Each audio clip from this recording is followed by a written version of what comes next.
Baik, terima kasih untuk sahabat iDream masih bersama kami di Inspirasi Keluarga. Untuk edisi hari ini, edisi Ekonomi Keluarga. Hari ini kita membahas tentang resolusi di tahun 2019 ini karena kita masih di suasana tahun baru. Pasti Anda punya resolusi masing-masing ya, terutama dalam menata keuangan Anda di tahun 2019.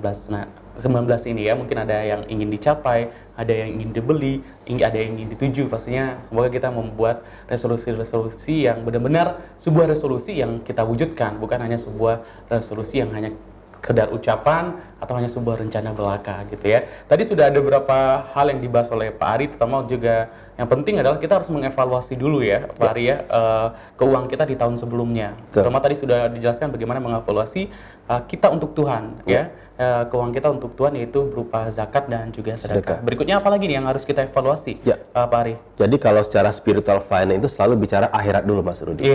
Akhirat dulu bagaimananya baru kita bicara duniawinya.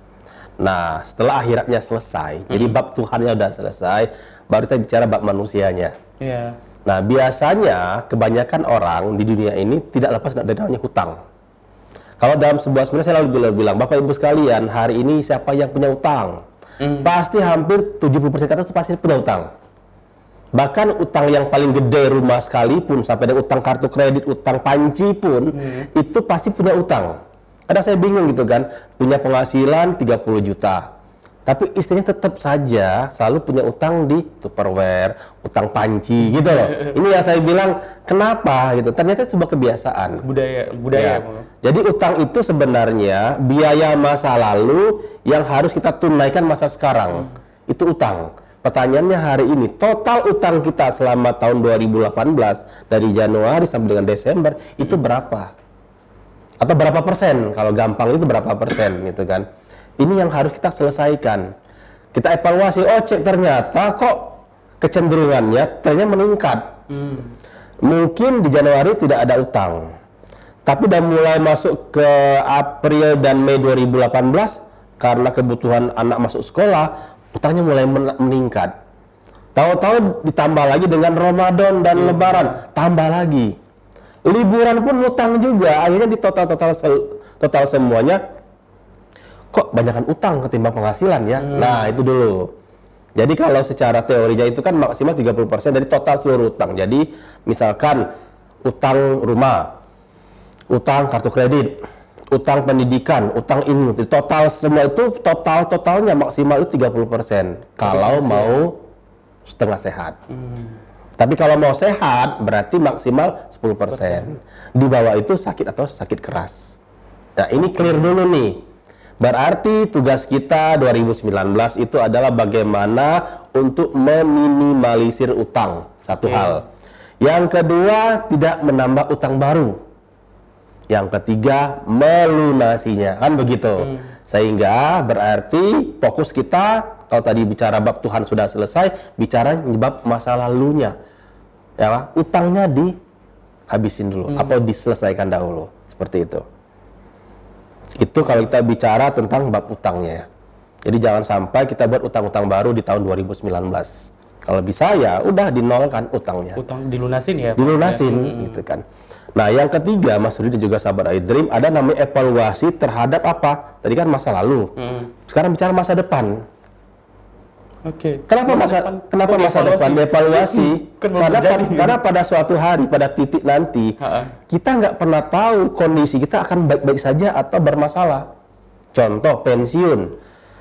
Ya kan Pak, hari masih lama pensiun. Betul, pensiun masih lama. Pertanyaannya, ketika suatu hari kita nyampai di posisi tersebut, kita sudah siap belum?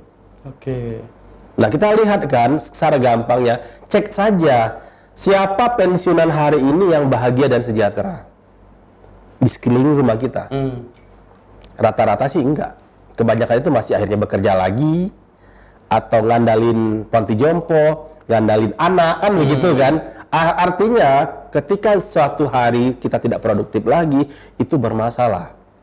Berarti ada 3 yang harus kita lakukan.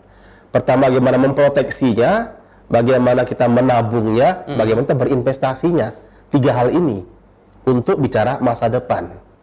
Cuma masa depan ini masih bisa kita toleransi. Misalkan begini, saya usia sekarang 40 tahun.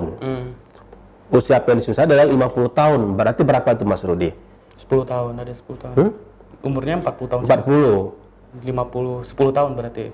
55 tahun kita pensiun. Berarti 15 tahun. 15 tahun lagi.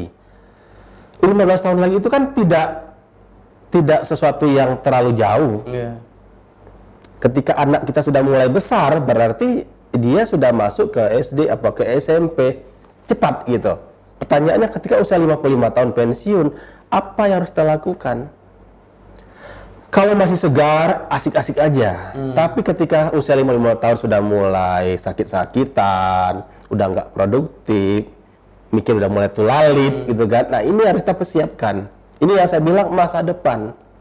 Oke. Kalau pertama tadi buat Tuhan evaluasinya, kedua adalah buat masa lalu kita, utang. Sekarang bicara buat masa depannya. Bagaimana memproteksi, menabung dan berinvestasi buat masa depan kita. Lalu yang terakhir kita bicara apa? Masa sekarang, hari ini. Ya kan? Dulu zaman saya kuliah itu belum ada istilah handphone. Kita semua aman-aman saja kok. Kita semua masih asik-asik aja. Tapi begitu era handphone tahun 2000-an ke atas gitu kan.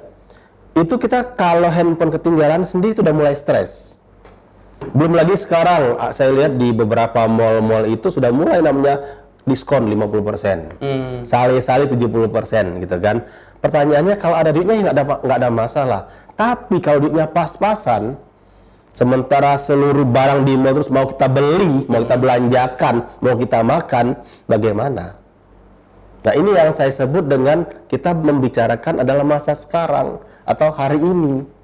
Bagaimana kondisi pengeluaran kita? Oke. Apakah melebihi dari angka 40% atau melebihi dari angka 50%? Atau sebenarnya hari ini kita masih memakai 100% hanya buat pengeluaran bulanan saja? Ini harus kita evaluasi. Itu yang pertama. Yang kedua, bagaimana dari gaya hidup kita? Saya pernah bilang ke Mas Rudi juga, sahabat iDream, bahwasanya ketika posisi atau level kita masih stop, kita masih baik-baik saja. Kita masih bisa menikmati hidup. Begitu naik level supervisor, gaji naik, kok malah kurang? Kan itu pertanyaannya. Begitu jadi level manager, dengan gaya hidup yang lebih tinggi, kok malah kurang lagi? Padahal gaji naik. Padahal waktu kita stop, kita biasa-biasa saja. Ternyata ada di gaya hidupnya. Kalau nggak gaya, nggak hidup. Nah, ini yang saya sering katakan bahwasanya pengeluaran hari ini, pengeluaran bulanan kita, masa sekarang, ini berkorelasi dengan bagaimana gaya hidup kita dan bagaimana biaya hidup kita. Jadi kalau kita naik, harusnya nih ketika naik jabatan, biaya hidup kita tetap. Biaya hidup kita tetap juga. Menyesuaikan saja, tapi bukan menyesuaikan dalam artian kemarin punya motor, sekarang punya mobil. Hari ini punya mobil, inginnya mobil yang mewah. Enggak begitu, tapi fungsional saja. Ini yang saya sebut dengan bukan ke gaya hidup, tapi ke biaya hidup. Karena ternyata, contoh begini, seorang ibu-ibu berangkat ke Singapura, beli tas harga 10 juta, ya kan, duitnya ada.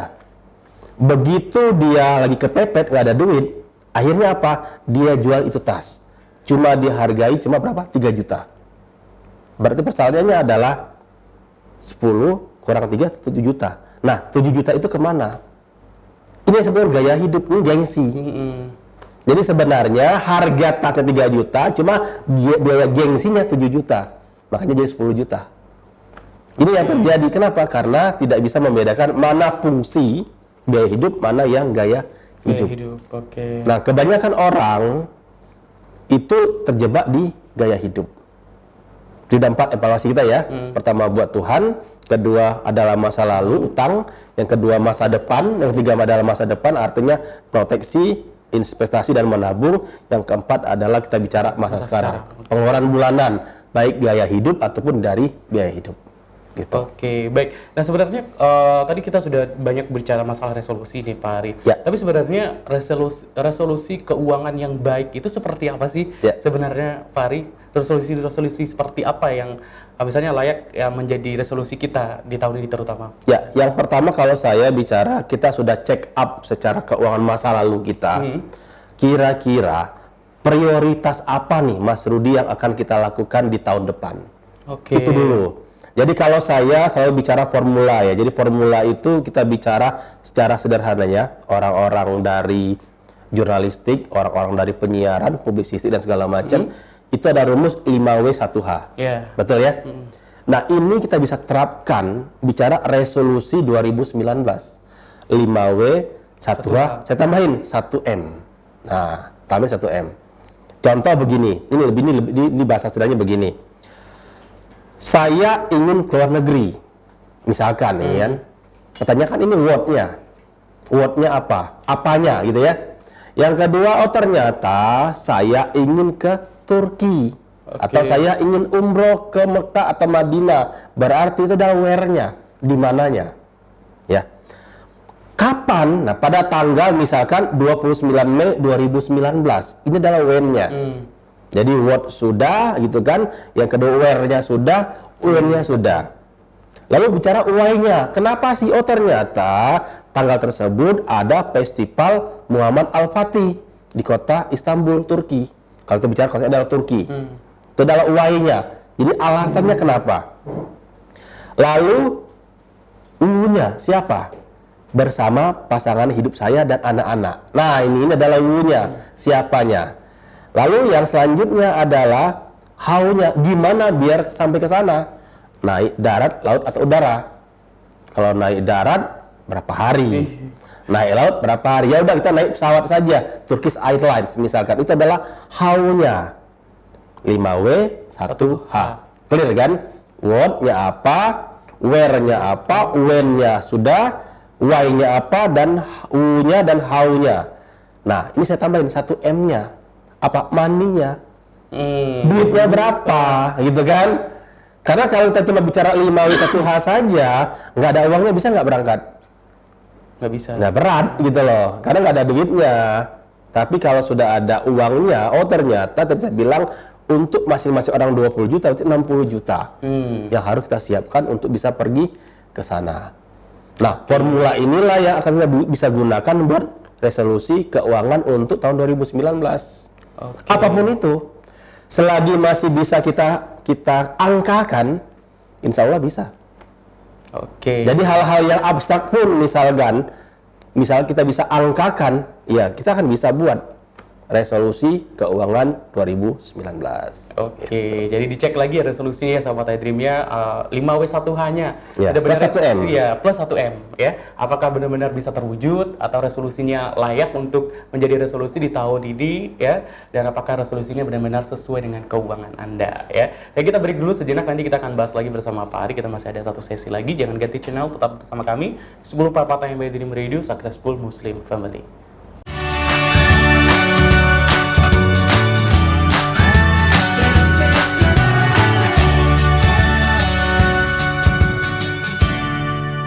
Terima kasih sahabat iDream, Anda masih bersama kami di Inspirasi Keluarga untuk edisi Ekonomi Keluarga. Saya masih bersama Pak Harisol Putra. Tadi kita sudah bahas agar resolusi kita itu benar-benar resolusi yang tepat. Tadi cek 5W1H plus M. 1M. Nah, terus apa lagi yang harus kita lakukan dengan resolusi-resolusi itu, Pak Haris? Jadi kalau kita bicara metodologi, caranya gitu kan. Jadi kita ada namanya grow, GROW. Jadi bertumbuh kalau diartikan. Yang pertama adalah goal-nya. Artinya tujuan akhirnya apa? Kan saya selalu bilang ada namanya starting with the end. Mulailah dari ujungnya. Saya ingin ke Jakarta, berarti ujungnya adalah Jakarta. Ya kan? Ini adalah tujuannya, berarti bagaimana caranya saya menuju ke Jakarta. Begitupun dengan resolusi keuangan kita, Bapak Ibu sekalian, juga sahabat iDream. Artinya, ketika kita buat sebuah goal, sebuah tujuan, berarti di tahun 2019 ini kapannya akan kita laksanakan. Tadi saya bilang contoh 29 Mei 2019. Ini adalah penaklukan Konstantinopel oleh Sultan Muhammad Al-Fatih. Usia pada saat itu 21 tahun kalau tidak salah, gitu kan. Ini adalah tujuannya. Kita ingin ikut festival tersebut. Atau kita ingin umroh atau haji. Berarti tujuannya adalah umroh atau haji. Kita ingin anak kita masuk SMP, anak masuk SMA, atau kita ingin pensiun. Ini adalah goal kita. Ini tujuan kita. Nah, ketika kita bicara goal atau tujuan, kita juga harus realistis, namanya reality. Realitas kita sekarang tempat kita baru sekarang ini sudah di Turkinya, sudah umrohnya, sudah hajinya, atau masih di Indonesia. Berarti kalau masih di Indonesia, kita tarik ya berapa bulan lagi, berapa tahun lagi untuk mencapai tujuan tersebut. Kalau tadi saya bilang bulan Mei, berarti kan ada 5 bulan lagi. 5 bulan lagi yang akan kita jalanin, kita tapakin bagaimana untuk mencapai tujuan tersebut. Nah, dalam 5 bulan ini, apa yang harus kita lakukan? Realitasnya kan begitu. Misalkan, oh ternyata saya butuh uang 20 juta. Oh kalau begitu berarti saya bagi 5. 20 bagi 5, berapa berarti? 4 juta. Berarti setiap bulan saya harus mengisikan uang saya 4 juta agar tercapai 20 juta. Itu bagi yang pengusaha, bisa. Tapi kalau bagi yang karyawan, yang gajinya cuma 5 juta, ya berarti harus realistis juga. Mundur. Tidak bisa dalam 5 bulan. Berarti apa? Misalkan, ya mungkin 2 tahun. Ya dibagi saja, 24 bulan dibagi 20 juta. Berapa setiap bulan kita bisa cicil. Atau kita investasi dulu. Kita beli emas Januari 2019, nanti 2021 misalkan, kita cairkan emas tersebut. Nah, itu harus dihitung secara realnya juga. Ini adalah sebenarnya realitas ya. Artinya konteksnya hari ini berapa waktu yang harus kita lakukan, jalankan buat mencapai goal tersebut. Nah, dari realitas itu pastinya Mas Rudi dan juga sahabat Idrim ada namanya OGRO, obstacle. Ada halangan, ada rintangan untuk menuju ke sana. Kalau tadi saya bilang, cek dulu, saya ingin ke Turki tahun 2019 tanggal 29 Mei, ya kan? Ada nggak duitnya? Kalau ada, berarti tinggal mencari sisanya kan? Tapi kalau tidak ada sama sekali, berarti kita mulai dari nol. Ini adalah rintangan pertama. Yang kedua, ada namanya begini. Kalau saya ingin ke luar negeri, berarti kan saya harus punya paspor. Pertanyaannya, sudah ada paspor belum? Ya kan, berarti tugas pertama kita adalah bukan bicara bagaimana nabungnya, tapi bagaimana buat paspor. Buat paspornya dahulu. Kita list 1 paspor, 2 kemana kita akan ketemu di sananya. Misalkan apakah lewat travel, tour and travel, ataukah kita akan ketemu teman kita yang di Turki. Kita udah mulai melis. Nah, list inilah yang harus kita lakukan. Ternyata untuk berpaspor ada syaratnya 1, 2, 3, 4 gitu kan. Nah, itu juga berarti selain obstacle juga namanya option, ada pilihan-pilihan. Ternyata untuk ke Turki tidak mesti harus punya duit. Ada beberapa teman saya itu cuma di baratnya hanya modal uang di kantong saja. Jadi hanya buat 1 juta saja. Sisanya tiket, penginapan, semua sudah ditanggung oleh apa yang ngundang. Kalau misalnya pembicara, itu kan, artinya tidak melulu bicara duit. Ada beberapa pilihan-pilihan. Atau misalkan ada orang baik hati dan tidak sombong, gitu kan, yang mengajak kita untuk bisa ke Turki, gitu. Atau kita lagi ada konferensi, misalkan kita sebagai wakil dari sebuah organisasi bisa ke sana. Nah, opsi-opsi ini harus kita detailkan. Apakah memang harus keluarkan uang sekian ataukah tidak? Ini GRO ya. Nah, terakhir adalah way forward-nya. Gimana kita melaksanakannya itu? Ini yang harus lebih realnya. Jadi bukan cuma sekedar ya saya ingin ke Turki, selesai, enggak. Tapi langkah-langkah detailnya, langkah-langkah teknisnya sudah mulai kita tuliskan, kita laksanakan. Tadi saya bilang pertama buat paspor dulu. Yang kedua, cek ngapain saja selama 5 hari di Turki. Yang ketiga, apa objek wisata yang akan kita datangin. Yang berapa biayanya, naik apanya, apakah selama itu di kereta, apakah naik Uber misalkan, dan lain-lain. Jadi betul-betul rencana itu bukan cuma sudah rencana, tapi yang benar-benar kita tuliskan. Sudah terjadwal. Gitu. Terjadwal. Kayak saya misalnya begini, saya ingat sekali pertama kali saya ke Malaysia itu, hari Jumat, pada Jumatan, saya ditelepon, Pak Hari bisa nggak ke Malaysia? Saya bilang, siap, insya Allah, saya bilang gitu kan. Kapan? Besok, gitu kan? Oke, berarti persiapan saya cuma sekitar 24 jam. Karena sore baru kita mau berangkat. Apa yang harus saya lakukan? Pertama, saya pastikan dulu paspor saya punya apa tidak. Karena ke Malaysia pun harus pakai paspor, itu pertama. Yang kedua, saya harus mulai menukarkan duit rupiah ke ringgit. Agar selama di Malaysia saya tidak bermasalah. Atau bisa juga kalau bagi teman-teman yang punya rekening di sebuah bank, kita bisa narik tunai di saat di Malaysianya. Nah, yang ketiga yang saya lakukan adalah saya mau ketemu siapa saja selama di Malaysia selama 3 hari tersebut. Saya list 1, 2, 3, 4, 5. Dan mulai itu hunting tuh nomor telepon teman-teman saya di Malaysia. Nah, yang keempat, bagaimana agar selama di sana itu saya tanda petik minimal itu bisa untuk ngirit. Berarti apa? Saya harus buat event, berkegiatan agar bisa mengcover selama di sana. Kalaupun nggak ada pun minimal, kita sudah mulai lakukan. Tuh. Lalu pas hari hanya, ini tergantung situasi. Kita mau di hotel yang mana, yang mahal, yang murah, yang menengah, terus mau kemana saja. Jadi sehingga selama dalam perjalanan itu kan ketahuan, oh kira-kira nih perkiraan, saya butuh uang sekian, realitasnya kira-kira terjadi sekian. Misalnya begini, oh ternyata untuk menuju ke Malaysia saya butuh uang 3 juta selama 3 hari. Tetapi bisa ditopang, nah ini bisa ditopang dengan saya beraktivitas buat event, dapatlah 500.000, kan lumayan 2,5 juta. Ini yang saya sebut dengan bahwasanya ketika bicara resolusi keuangan itu kita sudah mulai detailkan way forward-nya. Kita detailkan sehingga hal-hal plan A, plan B, plan C itu bisa kita laksanakan. Harapan kita kan semuanya itu plan A. Oh ternyata Allah memberikan klausul gitu kan, memberikan takdirnya itu plan B atau plan C. Tapi kan minimal ada, tetap dapat bisa melaksanakan ketimbang nggak ada plan gitu. Kalau saya bicara begini, saya ingin umroh haji misalkan. Ya minimal-minimal datanginlah travel umroh haji, tanyain brosurnya, berapa harganya, latihan dulu manasiknya, kan gratis semua itu. Tinggal datang manasik itu gratis, nggak perlu bayar. Baru kalau kita nanti ikut travelnya baru bayar. Tapi kalau manasik itu free, itu yang saya bilang siapin dulu, sehingga Allah itu ngasih alasan untuk kita bisa berangkat. Yang kedua, cara manasik nggak tahu. Yang ketiga, nggak pernah nanya-nanya, ya repot juga begitu. Kalau bicara bisa sih bisa saja. Tapi masalahnya kan tidak ada alasan Allah itu kan ngasih kita kalau kita nggak membuat ikhtiarnya.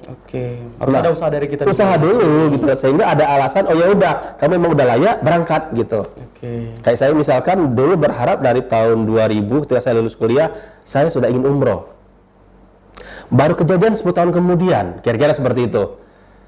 Cuma kan sudah ada diniatin dari tahun 2000 agar bisa 2010 atau 2018 sampai 2020 itu kejadian. Ketimbang nggak sama sekali. Gitu. Ini saya bilang doa kita panjatkan setiap hari itu, persoalan kapan ya wallahu alam.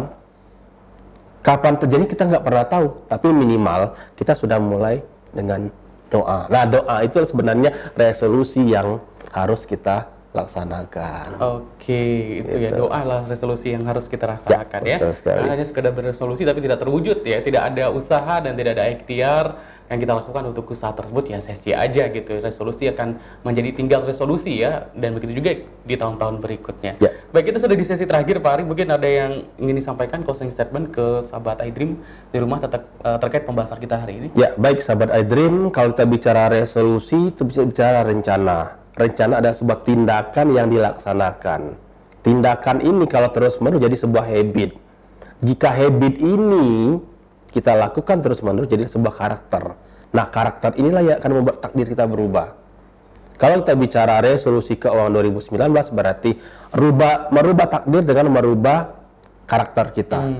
Merubah apa? Merubah kebiasaan kita. Merubah apa? Merubah tindakan kita. Merubah dengan cara kita berpikir.